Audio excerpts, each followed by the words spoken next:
In this village, there's one name everyone knows, and not in a good way. Mama Ngozi. A woman whose words cut sharper than knives, whose temper flares faster than the midday sun. Trouble isn't just a visitor in her life. It's a constant companion. But no one could guess that one day, Mama Ngozi's mouth would lead her into a darkness far darker than any feud. Mama Ngozi had a reputation that stretched beyond the dusty roads and palm trees of the village. Take Chinedu, the young farmer who worked hard from dawn till dusk. One morning, Mama Ngozi found him repairing a fence. "You call that work?" she snapped, arms crossed. "If you can't do it right, don't bother at all." Chinedu clenched his jaw but said nothing, knowing better than to argue. But Mama Ngozi's words spread fast. Soon, Chinedu's neighbors whispered that he was lazy, and business slowed. Yet, Mama Ngozi just smiled, pleased with her daily dose of chaos. Then there was Ada, the village tailor, who once dared to correct Mama Ngozi's sewing. "You missed a stitch," Ada said gently, offering advice. Mama Ngozi's eyes flashed. "Mind your own business, Ada. I don't need lessons from a woman who can't even mind her mouth." The argument exploded, voices rising until the village chief had to intervene. Ada's customers dwindled after that, too, wary of Mama Ngozi's spiteful gossip. And let's not forget Ikenna, the schoolteacher, who tried once to calm her fiery spirit during a church service. "Peace, Mama Ngozi," he said softly. "Words can heal, not hurt." She sneered, "Save your sermons for those who listen." That night, many wondered why Mama Ngozi seemed even more restless, as if her bitterness gnawed deeper inside. Mama Ngozi's sharp tongue had made many enemies, but she cared little. To her, speaking her mind was a right, no matter the cost. Yet, nothing could prepare her for what awaited that fateful day at the market, where her words would stir more than just tempers. The market was alive with noise, vendors shouting prices, children weaving through stalls, the smell of grilled fish mixing with fresh palm wine. Mama Ngozi strutted through the crowd, eyes sharp, looking for a target. Her gaze fell on a frail old woman sitting alone near a stall, wrapped in tattered clothes, her face worn by time and hardship. Without hesitation, Mama Ngozi approached, voice loud and mocking. "Look at you, wasting away like yesterday's yam. No one cares about old bones like yours." The woman's eyes flickered, cold and unreadable. She said nothing, but her silence spoke volumes. The villagers nearby exchanged uneasy glances, sensing something off. Mama Ngozi laughed and turned away, oblivious to the chill that seemed to follow her steps. As she left, the old woman whispered softly, words barely audible over the market's din.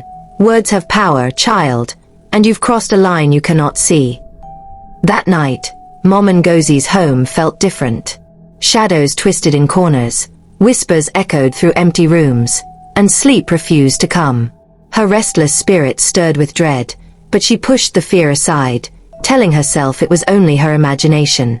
That night, Mama Ngozi tossed and turned in her bamboo bed, the cool harmattan breeze slipping through the cracks of her mud brick house. The kerosene lamp flickered strangely, its flame bending sideways as if pulled by invisible hands. Then came the whispers. Faint at first. A woman's voice, old and broken, muttering her name. "Ngozi. Ngozi." She sat upright, heart thudding. "Who's there?" she barked. Silence. She lit another lamp and scanned the room. Nothing. Yet the air felt heavy, like someone was watching. She tried to sleep again, but the whispers returned, this time followed by the creaking of her wooden floor. Footsteps. Slow, deliberate. Her breathing quickened. She reached for her Bible and clutched it to her chest. When she looked toward the window, the old woman from the market was standing outside, staring in through the darkness. Her eyes glowed faintly like dying embers. Mama Ngozi screamed, but when she rushed outside, the woman was gone, leaving only a patch of wet footprints in the dry soil. But when she stepped back inside, the footprints were now in her living room. Mama Ngozi froze, staring at the wet footprints spreading across her dusty floor. Her hands trembled as she grabbed a broom to sweep them away, But no matter how hard she tried, the prints reappeared, fresh and glistening like they had just been made. Her mind raced, drowning in fear and confusion. That night, sleep abandoned her completely. Every shadow in the corners of her room seemed to move. Every creak sounded like footsteps creeping closer. By morning, the villagers whispered about strange noises coming from her home. The howling wind mixed with eerie murmurs. Mom Ngozi's once proud voice was now shaky and low whenever she spoke to anyone. The torment wasn't just in her home. It followed her everywhere. At the market, in the fields, even by the riverbank, she felt unseen eyes watching her. Desperation clawed at her heart. If only she knew how to stop it, before the spirit's wrath grew worse. But when Mom Ngozi finally sought help, what she learned would shake her to her core. Desperate and trembling, Mom Ngozi made her way to the village square, where the elders gathered beneath the giant Iroko tree. Their faces were solemn, their eyes wise and piercing. She told them everything. The cruel words she had spoken, the strange footprints, the whispers in the night. The elders exchanged uneasy glances before the oldest among them, Baba Ease, spoke. "You have angered a powerful spirit, Ngozi," he said gravely. "This is no ordinary woman you insulted in the market. She is a wandering soul, bound by pain and vengeance." Baba Ease explained that such spirits rarely reveal themselves unless provoked, and that Mom Ngozi's words had pierced deeper than she knew. The only way to break the curse was through humility and sincere apology, an act that would require more courage than any quarrel she had ever faced. Mom Ngozi's pride flared, but the fear in her eyes was undeniable. "What if it does not end?" she whispered. Baba Ease's gaze hardened. "Then you must prepare for darkness far worse than these whispers." And as Mom Ngozi left the elders' circle, she felt cold fingers brushing at her back, though no one was there. Mom Ngozi returned home with a heavy heart, the elders' words echoing in her mind. Pride battled fear, but deep down she knew she had to try. The next morning, she went back to the market, searching for the old woman's usual spot. The place was empty, no sign of the frail figure who had haunted her nights. Swallowing her pride, Mom Ngozi raised her voice just enough to be heard by nearby vendors. "If you spirit hears me," she called out, "I am sorry for my harsh words. Please forgive me." The market fell silent, the usual chatter replaced by a thick tension. Days passed with no change. The footsteps continued in her home at night, the whispers growing louder, more urgent. Mom Ngozi's fear twisted into frustration. Had the spirit rejected her apology? One evening, as she lay trembling under her thin blanket, the wind whispered her name again, closer this time. She snapped awake to see a shadowy figure at the foot of her bed. Her scream caught in her throat as the figure slowly raised a pale hand, and then vanished. Mom Ngozi knew then the spirit's patience was running thin. But what the spirit demanded next was more terrifying than she could imagine. The days that followed were a blur of fear and confusion. Mom Ngozi's once loud and brash voice dwindled to barely a whisper, her eyes darting nervously whenever a shadow moved. Strange things began happening in her home. Doors slammed shut by unseen forces, bowls of food spilled without cause, and cold drafts curled through the hut even when the windows were sealed. The villagers watched from a distance, whispering about the curse that had finally caught up with her. One evening, as Mom Ngozi sat by the fire, the old woman's voice returned, clearer and more commanding. "Change, or be consumed," it said. The words echoed in her mind long after the fire died. Her body shook with terror, but beneath the fear, a faint glimmer of resolve sparked. She knew she couldn't run from this. She had to face the spirit's demands head-on.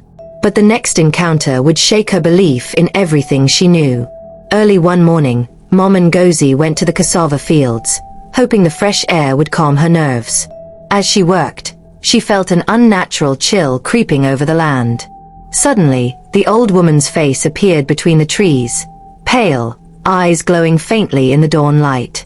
"You mock what you do not understand," the spirit hissed, voice like rustling leaves. Terrified, Mom Ngozi stumbled backward, but the spirit moved closer, vanishing and reappearing like smoke. The villagers nearby heard her screams but dared not intervene. When she finally collapsed, trembling and gasping for breath, a chilling message echoed in her ears. "Your time is running out." And Mom Ngozi's world would soon spiral into darkness.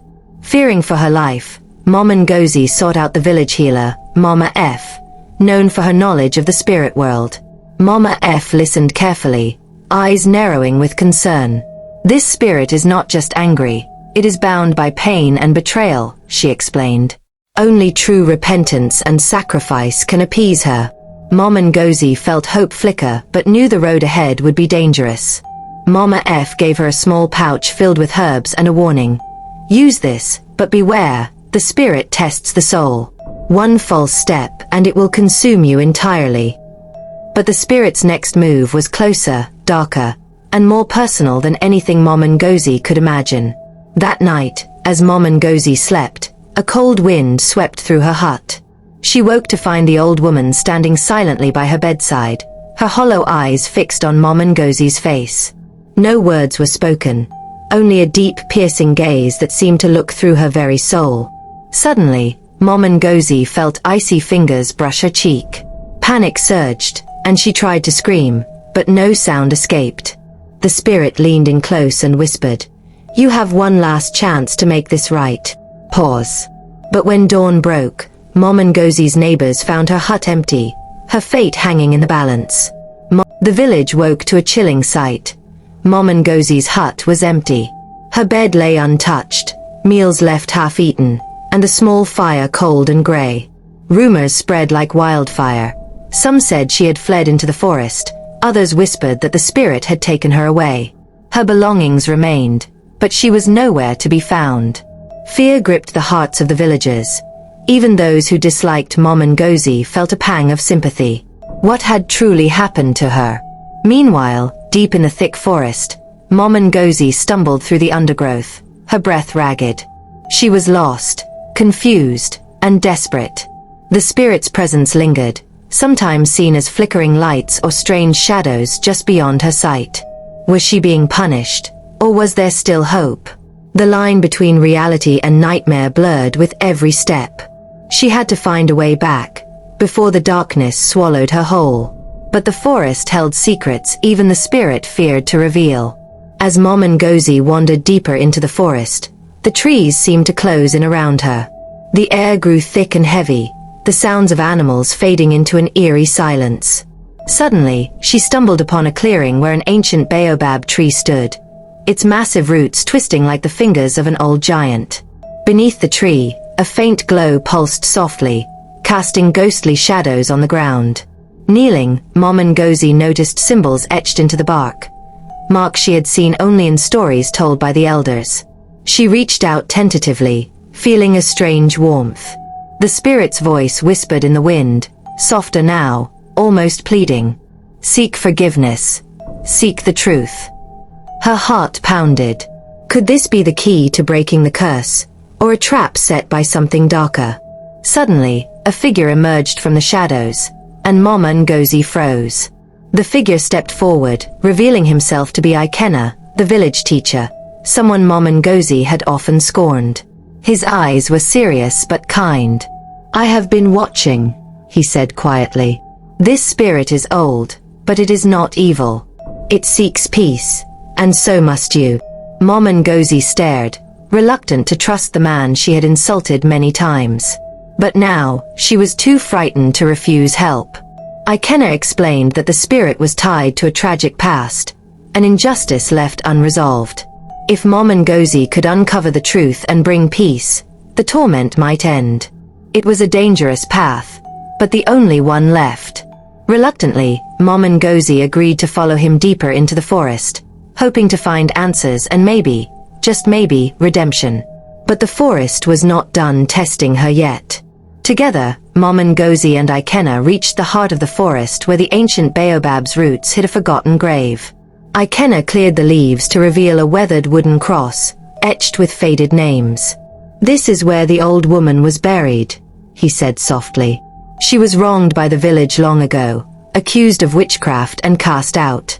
Her spirit lingers, angry and hurt." Mom Ngozi knelt, her voice trembling as she whispered an apology, not just for herself, but for the village's past sins. The wind stirred, the forest seemed to breathe, and for a moment, the heavy darkness lifted. But peace was fragile.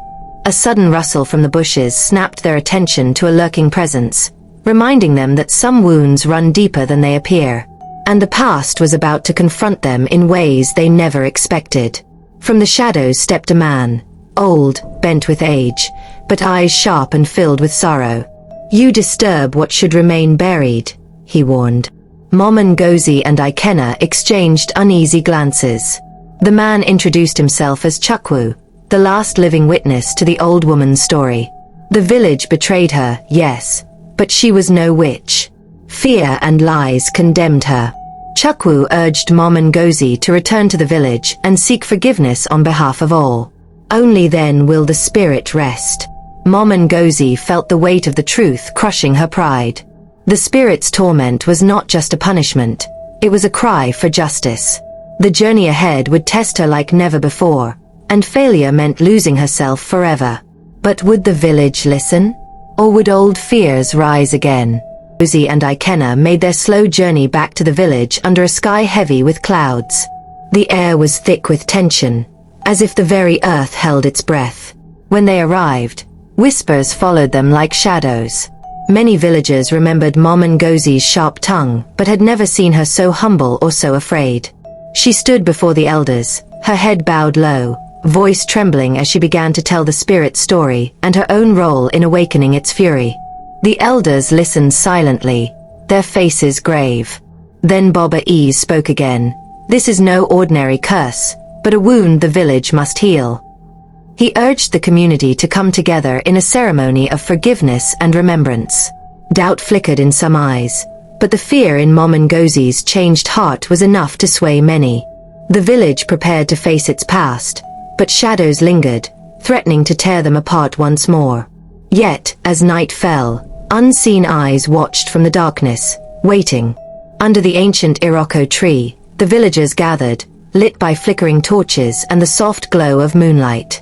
Mom Ngozi stood at the center, humbled and silent, as the elders began the rites. Prayers were whispered, drums beat steadily, and smoke from burning herbs curled into the night sky. The air thrummed with energy, old magic stirring, unseen spirits stirring too. Suddenly, a chilling wind swept through the crowd, snuffing out many torches at once. Gasps filled the air. A figure appeared in the shadows, an ethereal, sorrowful shape that drifted toward Mom Ngozi. The spirit's voice echoed softly, "Will you make peace, or shall this pain live forever?" The villagers held their breath. Mom Ngozi's answer would decide their fate. But one voice from the crowd threatened to undo everything. From the back of the crowd, a harsh voice rang out. "This is foolishness. Spirits and curses are tales to scare children." It was Ease, a stubborn villager known for his disbelief in anything beyond the seen. His words sparked murmurs and uneasy glances. Mom Ngozi's heart pounded. Could this doubt unravel the fragile peace the ceremony had built? Baba Ease raised his hand for silence. Whether you believe or not, the spirit's pain is real, and so is the need for healing. But the tension lingered like a storm about to break. Mom Ngozi knew the fight wasn't over, not just with the spirit, but within her own people. If they failed to unite, the darkness might return stronger than ever. And in the shadows, something waited, ready to strike. As the villagers returned to their homes, the night suddenly erupted in chaos. Fires flared near the outskirts, strange howls pierced the silence, and shadows danced menacingly between huts. Mom Ngozi woke with a start, heart racing. The spirit's anger had not yet passed. It was more restless than before. She ran outside to see neighbors scrambling to extinguish small fires and children crying in fear. The old woman's voice whispered on the wind, "You have not yet done enough." Mom Ngozi clenched her fists, determination rising through the fear. This was no longer just about her. It was about the whole village, their survival, and the chance for true peace. But the spirit's final demand would test Mom Ngozi's courage like never before. The next day, Mom Ngozi returned to Baba Ease, who revealed the spirit's final condition. A sacrifice is needed, not of life, but of pride and pain. You must lead the village in rebuilding the old woman's shrine and confess all wrongs aloud. It was a task no one wanted, but Mom Ngozi accepted without hesitation. The villagers gathered once more, some reluctantly, as Mom Ngozi spoke with raw honesty. She confessed her past cruelty, the village's sins, and her fear. The old woman's spirit appeared one last time, her gaze softening. Slowly, the oppressive darkness lifted, replaced by a peaceful calm. Mom Ngozi felt tears mix with relief. She was changed, marked by humility and courage. But true healing is never the end. It is only the beginning. The village woke to a morning bathed in golden sunlight, warmer and brighter than any before. The oppressive shadows that had haunted their nights had finally lifted. Mom Ngozi walked among the villagers, no longer met with fear or anger but with curious glances and hesitant smiles. Her journey from troublemaker to humble seeker of peace was complete, at least for now. The old woman's shrine stood rebuilt beneath the baobab tree, a symbol of forgiveness and hope. Yet, as Mom Ngozi helped children fetch water and tend the crops, a quiet voice inside reminded her that healing was ongoing. She had learned that words could wound deeply, but they could also mend what was broken. The village, too, had learned the cost of fear and the power of unity. Life was changing, but some scars ran deeper than the eye could see. And somewhere beyond the horizon, the wind whispered of stories yet to be told. With the curse lifted, the village slowly transformed. Old grudges softened, neighbors helped one another, and the market thrived once again. Mom Ngozi's sharp tongue was replaced by thoughtful words, her quarrels by quiet smiles.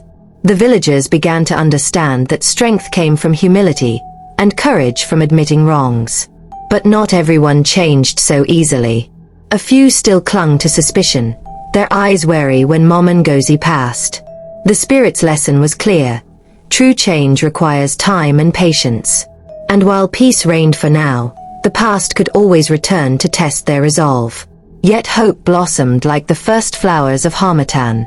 One evening, as the village gathered for storytelling beneath the stars, Mom Ngozi sat quietly, reflecting on her journey.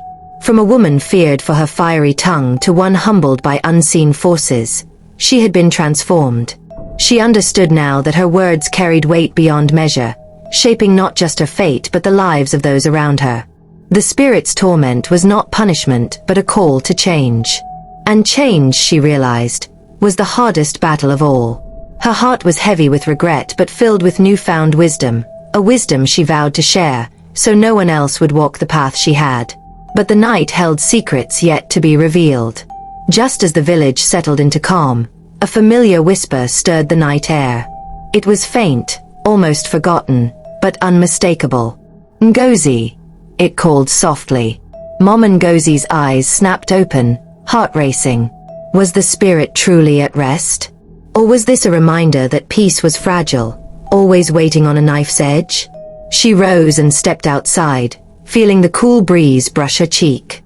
The village slept peacefully, unaware of the lingering presence. Mom Ngozi knew her journey was far from over.